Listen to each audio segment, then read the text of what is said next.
It's time for Inside the Jets, presented by EY, building a better working world. Now, here's Bart Scott and Dan Graca.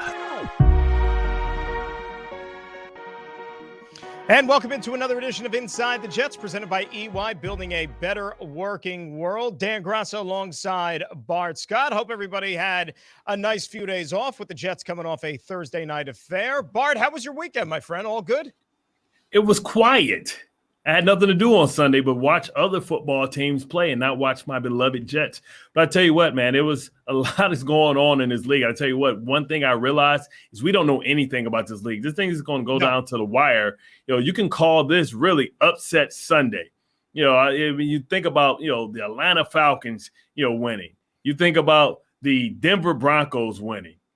You think about Jacksonville beating the Bills, and the Bills only putting up 6 points. Like, you can't make this stuff up. If you ask me who's the best team in the AFC, I don't know. Ask me who's the best team in the NFC, I don't know. And, that's the beauty of it. I think the parity in this league is tremendous. And the fact that on any given Sunday, you can be got. That's what I took from Sunday. And it's exciting to see.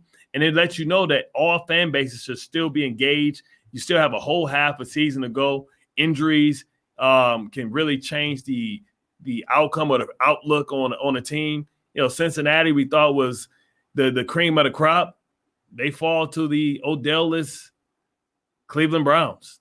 Jets broke the Bengals. Let's face it, Bart. The Jets broke the Cincinnati Bengals a couple of weeks ago. They still haven't gotten off the map, but we'll get into the rest of the NFL and go around the league a little bit later on in the hour. And thoughts and prayers to everybody's survivor pool out there, too, after yesterday, because, not too many of those are still standing after all those upsets that you just rattled off there that happened on Sunday. But let's look back on the last one here for the green and white. That was on Thursday night, a 45-30 setback to the Indianapolis Colts. They dropped to 2-6, 0-5 on the road, as a matter of fact. And, Bart, it's unfortunate because going into that game, we talked about how when they had the win off against Tennessee a few weeks ago, they then followed that up with two disappointing performances, and they were unable to build off of that win against the Titans. You wanted to see them maybe take that next step and to string a couple of wins together after beating the Bengals.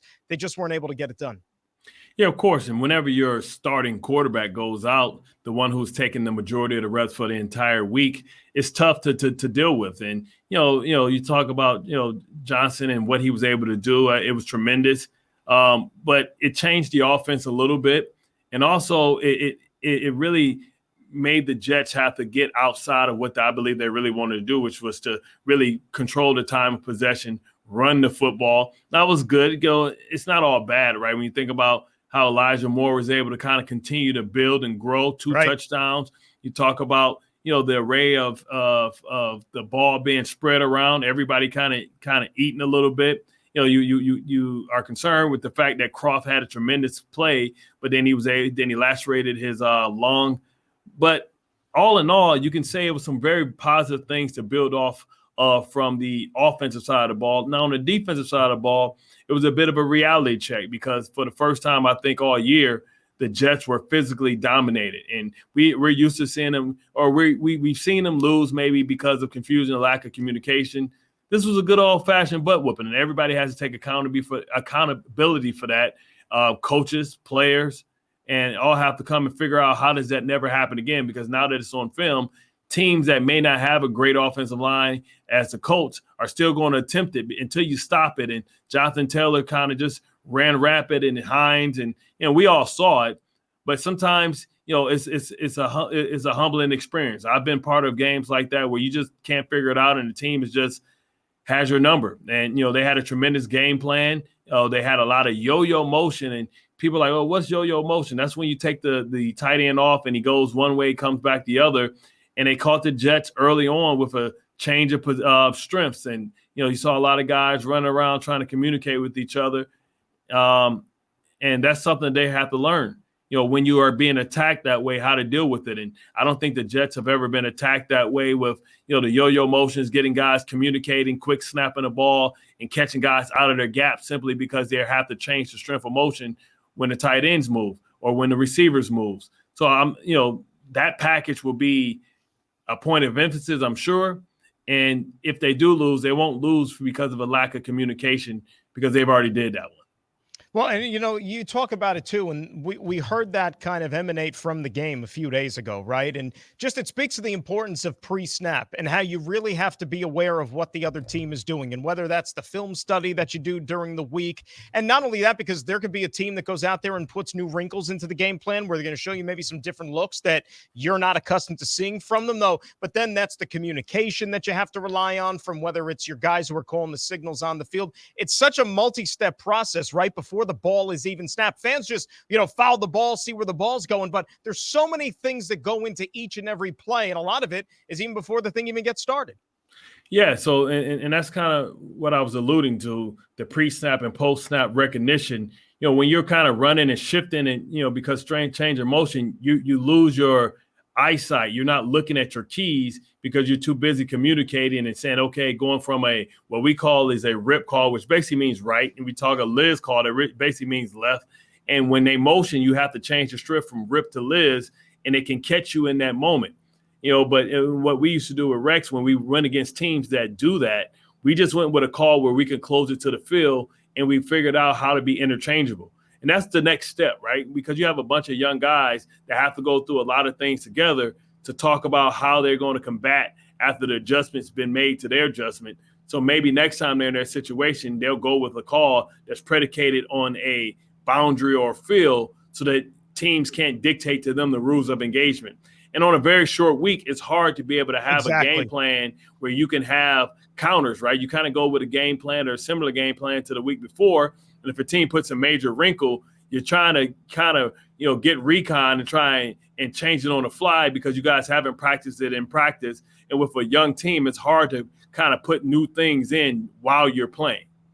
I was just going to say that. I'm glad you brought it up, too. You would think that a team would be more susceptible to something like that on a short week, given that, okay, nowadays we know you're not going out there when you have a Thursday night game and having your normal practices that you would if it was a normal game week there. So when you factor in the youth, you factor in the inexperience with some of these guys on the defensive side of the ball, which, look, by and large, they've done a really decent job all season long, but sometimes you could get prone to maybe being caught liable making those type of mistakes. And, hey, you tip your cap to the other team, the Colts, you give them credit for what they had designed in that game, and it paid dividends. I mean, you talk about the ground game. What was it? 260 yards rushing for the Colts that evening.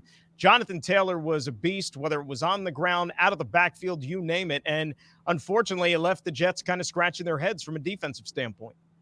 It did, but, the good thing is they had 10 days to kind of digest it. They didn't have to move on quickly from it. They were able to sit down and listen. Those are very, very tough film sessions because everybody's got to be held accountable. And what happened is, and what I witnessed is when things got bad, like who stays the course. And what happens is a lot of times when they're giving up big runs, then we try and cover for each other. We try and do something that's outside of our responsibilities. And we say we always have to farm your own land. When you start farming somebody else's land, then who's farming yours? Then it's difficult for the coach to be able to make the corrections because now you're correcting two people instead of one. I would love to see, what better opponent, though, to have to face this week outside of, an opponent that within a division. The emotions are going to be high because it's the Buffalo Bills, and you have familiarity with them as a outfit. You understand what their personnel is. You've had experiences with them conceptually, what they like to do. You know Josh Allen. When you go on a short week and you're traveling across town or you're traveling across the country, all those things, all those variables are unknown. They're going to have an opportunity to face a familiar opponent, and it's going to be more about execution and physicality than it is about trying to figure out who's who and what they do well because you've never played against them before. Remember, Jets fans, you can watch Inside the Jets through the Jets app presented by Fubo Sportsbook. Go to the App Store or Google Play right now and search official New York Jets. The good thing about suffering a loss like that, if you want to take any glimmer of positive out of it, Bart, is that just a couple of weeks ago, this team went up to Foxborough and had a rough afternoon against the Patriots, had a lopsided result. They come back the next week and they beat what we thought at the time was a real good Cincinnati Bengals team, even though they haven't won a game since. But now you have an opportunity to shake this one off. And as you said, play a Buffalo Bills team, which is in your division. It's a rivalry game. And oh, by the way, they're coming off of a rough performance yesterday, not even finding the end zone against the Jacksonville Jaguars team. So you're going to have two teams on that field next Sunday who are going to be gunning for a victory in the worst way. Yeah, you know that you're going to get their best, right? Because you know that they're going to be going through those tough meetings, those corrections, just like you did. And you're going to have to meet force with force. You're going to have to get off to a good start. It's going to be about being disciplined. We're going to see really, I love what they've been doing on this offensive side ever since LaFleur has gone up to the booth. It's allowed him, I think, to have a greater sense of conceptually what the defense is trying to do to him, because he's not on an eye level. He's above looking down, so he can see really what they're trying to do and where the holes are. And you add Corey Davis. If Corey Davis can get back, that's just another weapon, for whoever's behind center. And I feel like the offensive line is starting to gel. So that's really what you want. This season is all about, being able to get an identity, some continuity, and experience success. We know whoever they put behind center, they've already played at a high level. They've already had a game or a series where they played at a high level. So whether it's Johnson, whether it's White, whether it's Wilson, they've had success and experienced success. Now, can you do it twice?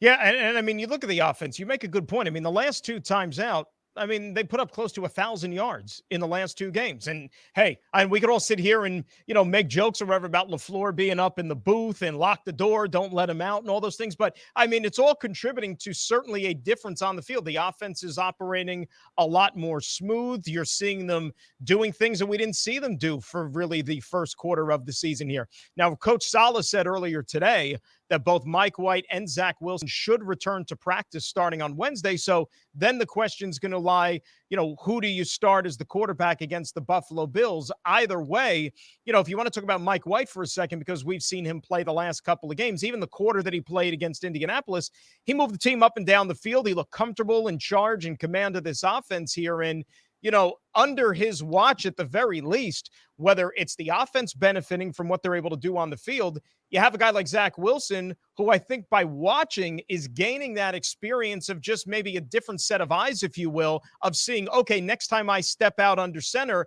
I look at it a little bit differently than I did maybe before I had the injury. Absolutely, because sometimes you're able to take a step back. Sometimes when you're really close to something, you can't see the whole picture. And now he's understanding. He's saying, okay, well, I watched two quarterbacks come in the same system, running the same things that I've run, but They've had more success than I've had. Oh, they're getting the ball out of their hands. They're allowing their playmakers to make the plays. Maybe I should be able to have a faster clock. Look at their pre-snap read. Talk to them. Ask them, what are they seeing? What are they keying? Because, you look at what they've been able to do. You look at Michael Carter, what he's been able to do, Elijah Moore, what he's been able to do, and some of the other players in spots. And, he threw for the year before, the week before, Mike White threw for 400 yards. 160 was from the running backs. You don't have to throw bombs all the time to have the productivity. You have to trust your eyes, believe your eyes. And I think that's what Zach Wilson's probably going to benefit from, is trusting your eyes, being decisive, getting rid of the football, and allowing your playmakers to be the stars. Corey Davis, Tevin Coleman should also return to practice on Wednesday. So the offense as a whole getting a little bit healthier, which is a good thing. But one of the guys you mentioned, Elijah Moore, so much hype, so much expectations with the rookie wide receiver all throughout the offseason into training camp. And he got off to a little bit of a slow start this year. Suffered that concussion in Denver, which sidelined him there for a little bit. But my goodness, last two games, 13 grabs, 151 yards, found the end zone a couple of times. They got him into the end zone up in New England on a jet sweep play with the running game. So you're starting to see Elijah Moore contribute to this offense, Bart. And think about it. If you're going to get him now contributing with some of these other guys that have already done a nice job here, then, hey, that just opens up a lot of possibilities for what this offense could do. He's multidimensional, right? So he's a guy that's a Swiss Army knife. And I think what they're doing a better job of is getting him in a slot and allowing him to use his speed horizontally, not so much vertically, but being able to come into the quarterback's eyesight, get the ball, a friendly ball where he can turn up and get that yak. And that's what we're starting to see. We're starting to see him being able to understand the nuance of understanding where the holes are in zones and how to beat man-to-man coverage. And he's been doing it, primarily from the slot position, and also just putting the ball in his hands and saying, hey, okay, well, listen, let's see if you can tackle, this playmaker in space. He's made a living of it or at it, at Ole Miss. And now the game is starting to slow down a little bit for him, and he's understanding where he can take advantage of certain defenses and certain, zones within the offensive system. Dan Graca, Bart Scott here on Inside the Jets. We're brought to you by Selective Insurance. Be uniquely insured. We're going to have Ashtyn Davis, second-year safety, on the show coming up a little bit later on in the hour here, Bart. But talking about the safety position, Jets lose their veteran safety. One of their leaders on this football team, Marcus May, suffers an Achilles injury, non-contact, which unfortunately, you know this. I mean, it's never a good sign whenever you suffer one of those non-contact injuries. He's going to be lost for the rest of the season. And when you talk about this secondary, which was young going into the season, now just got a heck of a lot younger. And if you think about the two starting safeties on opening day, Marcus May and LaMarcus Joyner, they're both out of commission now already for the remainder of the year. Boy, that's going to be a heavy burden on some of those young guys like an Ashtyn Davis, just trying to get through the second half of the season now. Right. We've seen the young corners kind of step up and rise up. Now it's the safeties position to kind of step up and show the depth that they have. And, you have to grow up because nobody's going to feel sorry for you. And the last thing you want to do is be the one on the field being taken advantage of and giving up big plays. So you have to step up. You have to take the accountability, and you got to say, you know what, if not me, then who? Right. And everybody has to take a little bit of responsibility. And you think about Marcus May and where he is, your heart kind of goes out for the kid, because he was hoping to get a long-term contract. And, now with the injury, that's tough. Right. And, we don't know how long it's going to last. And, you have to make sure that you stay involved and have to make sure that everybody's still calling them, because it can be an isolating feeling when you're having surgery, you're doing rehab. That's when everybody's not around, and it could be a lonely, place to be. So hopefully, we're able to keep his spirits high and he gets back to a speedy recovery and understand that it's just a very minor setback for a major comeback. But he is one of the most important pieces when you think about what he does, think about, what he's responsible for, being able to, one, get the close call, two, also be able to get the front end and the back end tied together, and also being able to do pre and post snap, communication. When you think about what he sees with his pre-snap reads, being able to communicate that not only to the linebacker core, but also to the rest of his defensive backs.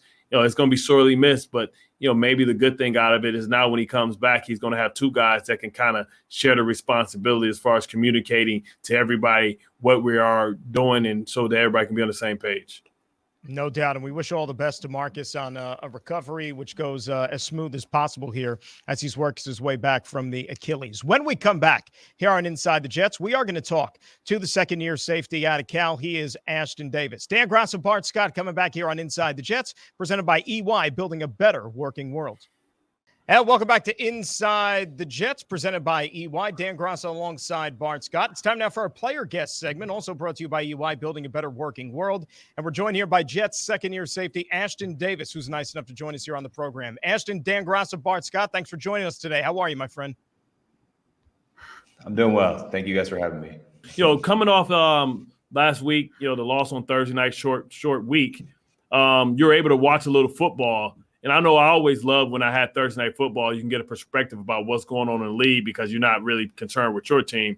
What did you learn about the league and kind of like the themes and the concepts of the day or this year by watching football this week? I've just been focusing on the details, looking at the little things. It's we've been focusing on 3 seconds of focus and just being able to lock into the details and looking at what you're supposed to look at, keys and everything for those 3 seconds. And it's the little things that'll get you beat. You guys had the tough performance against the New England Patriots a few weeks ago, Ashtyn. You were able to bounce back and get a good win against the Cincinnati Bengals. Some of that preparation that you used going into that game, the mental part of it at least, is that going to be applied now, putting aside this Indianapolis performance and getting ready for a good Buffalo team? Yeah, of course. Like I said before, it's the details. I got to focus for myself on the little things. I haven't been doing a good job at that, and I know we got a lot we can clean up. Now you're going against a divisional opponent. You have a little bit more intel on them than somebody outside of your division. In breaking down or watching their game, I don't know if you watched their game. You guys start breaking down the film, but what are some things you guys are going to definitely have to take away to be able to be successful on the defensive side of the ball? Well, they like to throw the ball a lot, so Us as a secondary, we embrace that challenge. That's what they've been doing the last few weeks, and we look forward to taking that ball away. We haven't done a good enough job of that yet this year, and should be some opportunities on Sunday. Now, who sets the tempo now that Marcus May is out as far as the communication? I know sometimes at the middle linebacker, I don't know what you guys have in your responsibility for defense. Kind of make some of the checks with the shifts and motions. Who will take over some of those duties now to be able to make sure that the back end is kind of on the string? I think we all got to step up. Communication is going to be at a premium. It always was, but especially now that Marcus is down, I think we all got to talk and kind of put that weight on our shoulders, make sure we know our stuff so that when things do move and, we get motions and shifts, that we're all talking and we're all ahead of it. We know what to do before it happens. Ashtyn, what does that loss of Marcus mean, not just for the defense as a whole, maybe not even the secondary, but even yourself personally, given the fact that he was a veteran, he was kind of like the veteran leader, the quarterback of that secondary. What type of a loss does that bring to the rest of that unit? Yeah, it's tough. It's tough not having May around, but I mean, not on the field, I guess. He'll still be around. He'll still be helping with what he can. I'll still be asking him questions for sure and trying to get any type of nuggets from him that I can. But it's, you never like to see a guy like that go down. Now, does this injury kind of put you more into the box when you guys want to come down to your cover three, understanding that, this is a copycat league, and a lot of times, you guys were caught up against Indianapolis with the shifts and motions, trying to get you guys kind of out of your front and catching you guys kind of communicating. Does this change your role? Are you going to be more of the insert safety when you guys go to cover three in the box? I guess we'll find out on Wednesday, but I think we all just got to know strong and free and just make sure we're, like I said, getting in our books, making sure we know everything. And so we're all prepared for whatever role we're thrown into. Ashtyn Davis joining us here on Inside the Jets. Let's go back to that game on Thursday night against the Indianapolis Colts. It was a quick turnaround just a few days after you played a very physical game against the Cincinnati Bengals. How did you feel personally? Were you feeling maybe some of the wear and tear of having to play 2 games in a short amount of time? Physically, what was that like for you getting back out there on such a short turnaround? I felt good physically. They did a good job taking care of us during the week. I felt good. I just, didn't play as well as I wanted to. Well, just from the outside looking in, I thought this was one of your better games. I thought you were all over as far as the physicality coming down and trying to hit guys like Taylor and things like that. You're still a very young player. What is the difference in, you this year opposed to last year as far as is the game slowing down a little bit more? Is the communication a little bit better? Like, where have you grown up as a player in your eyes? I've gotten a lot better at watching film. That's one area I've grown in, but I'm still not there yet. Obviously, I had the injury that's last year that put me out and had me miss some OTA time and some training camp time. So I don't want to give myself an out. I haven't played as well as I wanted to play, and I need to get back in the books. But that's one area I've improved. I've learned. I'm still learning how to watch film, but that's a big thing for me. How I've been able to grow. All right, Ashtyn, hang tight. We want to have more with you. That's next, right here on Inside the Jets, presented by EY, building a better working world. And welcome back to Inside the Jets, presented by EY, building a better working world. Dan Graca alongside Bart Scott, and we're talking with Jets second-year safety Ashtyn Davis. How about you personally, Ashtyn? You have a handful of games now under your belt after coming back from a pretty long, grueling injury rehab process there. Do you feel like you're all the way back, close to all the way back? How are you feeling now that you've played some games here? I feel good physically. I feel back like I'm back to where I was at. There was a couple of weeks there where I felt like I was having camp legs, but that's over with, and I'm just ready to move forward. How's the energy there, right? Listen, I was once part of a team that had to bury a football. We got our butts kicked so bad that it's probably still there too. It's actually I don't know if we ever dug it up, man. I think it's still resting in peace, but I don't know if it's biodegradable. You know what I mean? But, after a loss like that, is it one of those type of things where you guys just come together, you guys had accountability, watch the film and seeing where you guys can get better and understand conceptually how people are going to adjust and attack certain defenses that you guys are in fronts? Yeah, 100%. We came in today and watched film, and it's about being accountable and not shying away from those moments where you had, they got to play on you, or you were the guy that made the wrong fit or whatever. You know what I mean? You embrace those, and you're accountable to yourself, and you're accountable to your teammates, and you wear that on your shoulders, and just let them know you're going to get better and you're going to improve from that. Now you guys come off a mini bye week. You guys come off a mini bye week, right? So you guys had an opportunity. I mean, the hard part about Thursday games is that you plan on a short week, but the good part is that you get 10 days off. What were you able to work on? Was it just about healing up, kind of stepping away from the game, or what was your mini bye like? So that Friday, a lot of film, a lot of self-reflection, and watching the game back and seeing what the things that I did well, the things that I didn't do well, and how I can improve my game from that standpoint. As far as physically, just taking care of my body, soft tissue massages, things like that, whatever I can do to get my legs back and get ready for the next time we step on that field. Do you try to get your mind away from football a little bit, like over the weekend, or do you watch other games, whether it be college on Saturday, NFL games on Sunday, or do you just need to at least hit the reset button and maybe separate yourself from football? For me personally, like that game left a bad taste in my mouth. So I did step away from football a little bit, but I was still involved. I'm still, looking over my notes, things that, I felt like I did not do well, and things that I need to fix before next week. But it was nice to sit back and watch football and get away from the physical side of it for sure.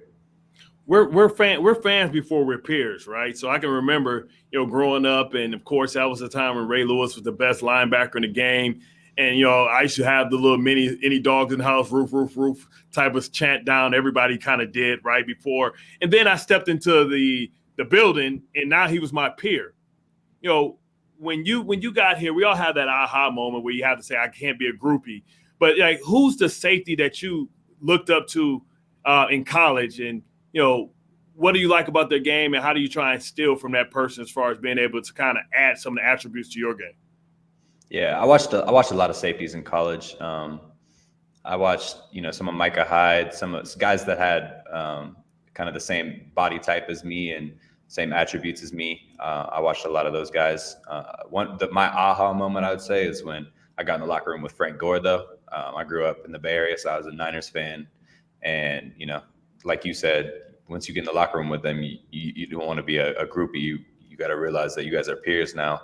And so that was probably my aha moment, like you said. It's crazy, right? Because you're going against Micah Hyde this week, right? So it's like one of those things. Like, it's weird because we're opponents, but we're also still in the same fraternity. Like, have you reached out to Micah Hyde to kind of like be a mentor, or have you had those type of conversations? And also with Frank Gore, he's reportedly going to get into the boxing. Yeah, that's right. Now, if Frank get knocked out, man, what's going to happen, man? You gonna reach out to Frank, tell him, hey, man, like, hey, retire, or you there to support? You got to get the pay-per-view because you need them numbers up for him. I'm definitely supporting him, but I don't think Frank's getting knocked out. It's fighting a basketball player too, man. Like, that's the crazy part. So if he get beat by a body, that's gonna set football players back 1,000%. Darren Williams, come on, man. Yeah, we'll see. We'll see what happens there. Darren Williams made a lot more cash over the years, certainly. Maybe he didn't necessarily play for it or all that time he spent on the sidelines, especially when he got to the Nets, but he made a nice chunk of change. He might just be doing this for exhibition. Who the heck knows? But, Ashtyn, always appreciate a couple of minutes of your time, my friend. Best of luck against the Buffalo Bills this week and the rest of the season, and we'll do it again soon. But thanks for joining us. Thank you, guys. Appreciate you. All right, that's Ashtyn Davis. We thank him for joining us. Still a lot more Inside the Jets to come. Dan Graca, Bart, Scott. We're presented by EY, building a better working world. And welcome back to Inside the Jets, presented by EY, building a better working world. Dan Graca alongside Bart Scott. And Inside the Jets is brought to you by DraftKings Sportsbook, an official sports betting partner of the NFL. Download the DraftKings Sportsbook app today and use code GREEN for a special offer when you sign up, only at DraftKings Sportsbook. Well, Bart, we have that extra game now, part of the 17-game season, but you got 8 games already in your pocket, so I guess it's kind of sort of still at the midway point. So we figure perfect time to check in with the architect of this New York Jets football team. That would be the general manager, Joe Douglas, and he caught up with our senior reporter, Eric Allen, to talk about the state of the team midway through the season. Well, I think the high point has been watching this staff and these players compete on a day in, day out, week in, week out basis. Just the effort that Coach Sal and his staff have put into developing these young players. It's been really fun seeing the team come together, the energy and commitment that you're seeing on a day in, day out basis. Well, day in, day out, what's it been like working with Robert? Because every time your name is brought up, he says, I'm in lockstep with Joe. Yeah, no doubt. Me and Robert talk all the time, and Robert's been his passion, his energy. It's contagious, and the one thing that's been really cool is our daily communication. We're always bouncing back and forth in each other's office, bouncing ideas off each other, talking through scenarios, situations, and so developing this relationship with him has been really cool. And just again seeing how he communicates with everyone in the building, how he communicates with his staff, how he communicates with the players, being in his team meetings every day. It's been fun to watch. So that is the general manager of the Jets, Joe Douglas, talking about the team here at the midway point of the season. Get to MetLife Stadium this November to see your New York Jets host the Buffalo Bills on Sunday, November the 14th, and the Dolphins on Sunday, November the 21st. Lock in your seats at nyjets.com/tickets. Dolphins victorious yesterday, Bart. They pick up their second win of the season. Buffalo does not get in the win column as they lose a 9-6 game to the Jacksonville Jaguars. That's like a football score from like the 19th century or something. Neither team found the end zone. And we talked about it a little bit earlier in the show. I mean, that was one of the wildest, most unpredictable days of football that you're going to see. Goes back to the old saying, right? Any given Sunday, anybody could be beat. And again, thoughts and prayers to a lot of survivor pools out there that probably took a huge beating because of some of those results.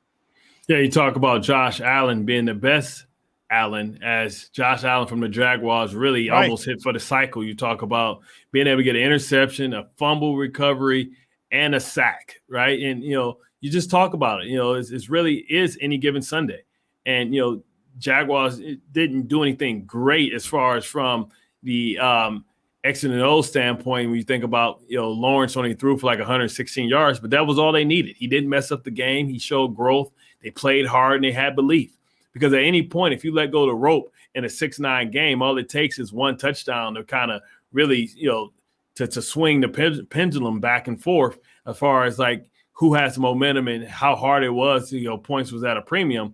To be in those tight of games are really, to me, sometimes just as exciting as the blowout games because first team that scores a touchdown or second team that scores a touchdown, that could be all that you needed. And, Jacksonville, when they scored that touchdown, did not think that was the last, score that they needed, but, it worked out. And that just continues, right? You talk about, the Falcons. Like, it's so crazy that if the playoffs started today, the Falcons would be in. And we're at the halfway point, and, really teams are going to have to start making their moves. Coming fresh off of the trade deadline, if I asked you today who was the best team in the AFC, with the Jaguars beating the Bills, I really can't say the Buffalo Bills. So this thing is wide open. So it lets you know that the margin for error is really, really thin. And the difference between good and great is really, really close. And it's about anybody can beat anybody. And sometimes styles make fights. And you start looking at, okay, this team matches up with this team a little better. This team matches up with that team a little better. Did anybody see the Tennessee Titans with Adrian Peterson going out west and beating Matthew Stafford and getting to Matthew Stafford 5 times when he's only been sacked 7 times the entire season? We've been waiting for this the same Tennessee Titans that came and got beat by the Jets. They weren't really getting to the passer at a great clip against the Jets, but they were able to get to Matthew Stafford 5 times. So that just kind of puts everything in perspective. Dallas Cowboys fall into the Denver Broncos. Who saw that coming? I mean, it's not like they just lost. I mean, it was basically a shutout 30-0 in the fourth quarter. So I tell you what, man, we are really setting ourselves up for a hell of a season where do anybody feel confident going and placing a bet on their team to win it? I mean, I know Vegas is confused because they like certainty. They're like, okay, this is the team that should be the favorite. This team should be this. I mean, hell, anybody could be the favorite. Well, I mean, that's why we got 9 more weeks of this, and it's going to make it a heck of a lot of fun, and you don't know what you're going to see from one week to the next. I mean, look, the Jets are evidence of that, right? I mean, one performance up in New England, come back the next week, and they beat the Cincinnati Bengals. Like, who could figure this league out? And, yesterday, again, was a prime example. I want to go back to that Buffalo game for a second, though, because one of the reasons, Buffalo – just uncharacteristic, undisciplined in that game yesterday. They had 5 personal foul penalties. And I mean, it seemed like every few plays, Buffalo was getting flagged for 15 yards. If you're playing a team like that next, and you know that that's what they were prone to do a week ago, do you go into the game knowing in the back of your mind, not that you want to maybe like agitate them and get them off their game, but does that factor into your game plan, you think, if you're seeing them the next week? No, absolutely. It's always the second man that gets caught. So you're trying to nudge them a little bit on the side, push them a little bit. You're trying to poke the bear. I mean, and you talk about it like the Jets have only beaten divisional winners. Well, Sunday they're playing a divisional winner. So, right. So maybe just maybe, we need to just only schedule the good teams and don't go against the teams that's not 500 or better. But I know that's a little tongue in cheek a little bit, but listen, this is a game where you have to, if you don't be humble, the game will humble you, right? And Dallas Cowboys feeling good about themselves, they got beat. You talk about the New Orleans Saints after beating the world champions, feeling good about themselves, got beat. Got beaten, and Baltimore almost came close to getting beat. I mean, they were down 2 scores much of that game, and then everybody has so many flaws. It's you know what, it really is incredible. And think about what the playoffs will bring once we ultimately get there, just because of who knows what these teams are, from one week to the next, as we were saying. I'll give you another game.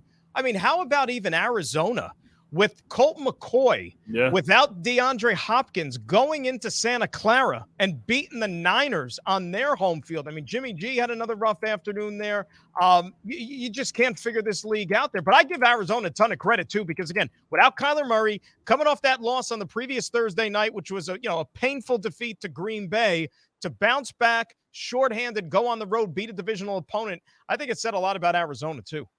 No, absolutely. It said a lot about Cliff Kingsbury and, and Colt McCoy about being ready, right? James Conner right now leads the league in rushing touchdowns. I mean, he was a guy that was cast off from Pittsburgh who couldn't stay healthy, and he's having one of the best seasons of his career. And I think really understated about that Cardinals team is the fact that they signed Rodney Hudson. Rodney Hudson is, their version of Nick Mangold. This guy is a first ballot Hall of Famer. And he was out there with the Las Vegas Raiders, and they decided to move on. And I mean, to Arizona's credit, they knew what they had to do. All these great weapons. AJ Green wasn't playing yesterday. They just get it done, and that's really what you're going to need. But then as soon as you want to crown the Arizona Cardinals for what they done, you realize that the week before they got beat by Aaron Rodgers without any receivers. Right, none whatsoever. And the Chiefs don't look like the Chiefs. That offense. No. Against that offense looked horrible. If Aaron Rodgers plays yesterday, Packers win that game. I mean, it running goes away. Saying. Running away. I mean, there was one play. It was probably the throw that clinched the game, where Mahomes scrambled right and he hit Tyreek Hill to move the chains and essentially seal it out. That was one of the few plays you saw this year, Bart, from Kansas City, which actually reminded you of the Kansas City from the previous couple of years that we're used to seeing. You just haven't seen that this year. You know what I mean? So, it was a small glimpse, but if you take a step back, there's a lot of problems still in Chief land. I think we could agree on that. And on the other hand, I think it's pretty evident Jordan Love is not ready yet to be a starting quarterback in the National Football League. Yeah, I think the biggest winner of all of Sunday was Aaron Rodgers, because, I mean, you go back to him pleading and crying and saying, "We're sorry, we messed up." I mean, Jordan Love, I mean, he's 3 years in the league. Mike White had never had a start, came in and has lit the league up in 2 weeks in an offense that he hasn't been in for 3 years straight. So that's, it's crazy, right? Because you just never know where a star is born, but he really didn't account himself very well. I mean, it's not like he was going against the 85 Bears or the 2000 Ravens. He was going against the Kansas City Chiefs defense, and they pretty much beat him with the cover zero blitz, which is a great sign of disrespect, saying that, hey, we're going to blitz everybody, leave everybody on the island, because we don't believe that by the time we get to you that you can figure out and decipher who you should throw the ball to and where to put the ball at. And I think that was really the frustrating thing for them. Now, it's crazy because he's going into his 4th year next year. And I think that if Aaron Rodgers comes back on a short week, well, if he comes back, he may not ever see the field again for the rest of the year. And if that's the case, how much do you really know about him to be able to evaluate? The one test that he had, he failed, and he failed miserably. And again, it's not like you're going into, playing an elite defense or an elite team for that matter in Kansas City. I mean, we still got another half a season. I know that. But would it shock you or would it shock anybody out there, Bart, if Kansas City even misses the playoffs altogether? I think there's a distinct possibility. You can't pencil. They're still third. I think they're still 3rd or 4th in their division. Exactly. That was a good win for the Chargers yesterday in Philadelphia. It was a must-win for Kansas City. Absolutely. And last 2 games, right? Giants on Monday night, Green Bay, both at home. They squeaked by with both victories. They could have easily lost both of those games. This Chiefs team, obviously, I'm not sold on them. You can't go by reputation the entire season. Reputation doesn't get you in the playoffs and win you trophies. This Chiefs team has to go out there and start playing better. Well, success in this league is leased. It's not owned. And every day and every week, the rent's due. And the fact that I believe this week they have the Raiders, right? And I don't think if you're the Raiders, if you're the Broncos, if you're the Chargers, I don't think you have a fear of going against Mahomes. Like, listen, the Raiders didn't have a fear anyway because they can always beat them in Arrowhead. They beat them the last couple of times they faced them, and that's with Mahomes and when he was right. This team just doesn't seem right. I don't know if they haven't come together really. As far as the running game, the offensive line, a lot of missing pieces, a lot of new pieces. We talked about with the Jets how important it is to have continuity, with each other out there. And it just seems like they don't seem right. Travis Kelce's played well, but not great. Tyreek Hill, they're playing with the 2 high safeties and daring them to run the ball and die death by 1,000 paper cuts, and they just haven't been able to figure it out. So, you talk about Mahomes, and that's why it's so important that when you're within a window, you take advantage of it because these windows open and close immediately. Absolutely. Absolutely. And I always get, I laugh whenever, we're doing shows and you talk to fans from, fans of all teams. And when their team starts to get a little bit of success, like it cracks me up when a team wins a Super Bowl, the fan base starts talking about dynasty. Right. I heard it from Seahawk fans about 7-8 years ago when they finally get the first one, hearing it from the Chiefs fans the last couple of years. It's hard to be great. It's hard to be great for a prolonged period of time. So, each year, one to the next, this, it's hard. It's a clean slate. That's why you can't get carried away about just what you did yesterday. You always have to keep proving yourself in this league. Yeah, because it's more than just the X and the O's, right? Because first of all, teams catch up to you, conceptually kind of figure out what you're doing. I think the Buccaneers kind of put the blueprint out about how you slow down this offense, knowing that it was a team that was built to put up points, but it wasn't a team that was really built to play from behind, right? Because it just continuously exposes this defense. And now we're talking about it's the Tampa Bay Buccaneers inside of their window, right? Do they have 1 or 2 years? The last time we saw a dynasty, it was with the Patriots, and they were running it back, back-to-back titles. Can Tom Brady do it again? We don't doubt Tom Brady, but this is the same Tampa Bay Buccaneers that we just saw get destroyed and physically dominated by the New Orleans Saints. So that's what I'm saying. This thing is wide open, man. Nobody knows anything. I think the only thing that we know is that we don't know.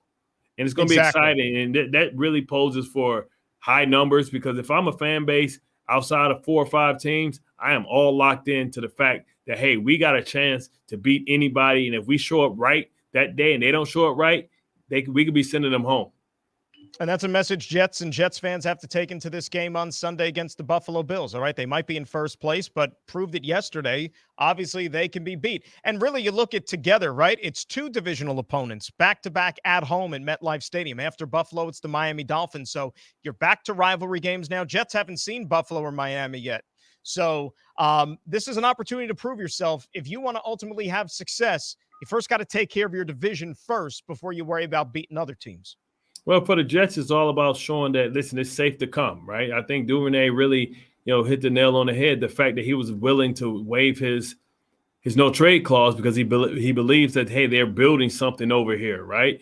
And you have to continue to put that commercial out there, that advertisement out there that, hey, man, we can beat anybody. That, hey, we're growing a program over here, that the future is bright here in New York. And if you win in New York, you can win anywhere, and it's nothing like being successful in New York.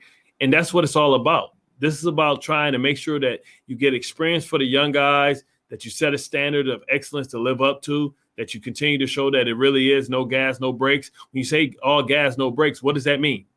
What does that mean? Well, everything that the Jets put on film, they're saying that's the mission statement. This is what it looks like. So you want people saying, hey, all gas, no brakes. Okay, this is what it looks like. I want to rock with that. I want to be a part of that. I want to build with that. I want to grow with that.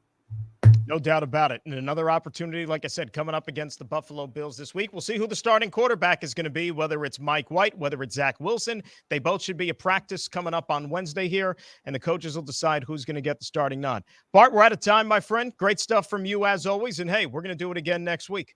Absolutely. My pleasure. All right, that is Bart Scott. I'm Dan Graca. Thanks for checking us out once again, folks, on Inside the Jets, presented by EY, building a better working world. So long, everybody.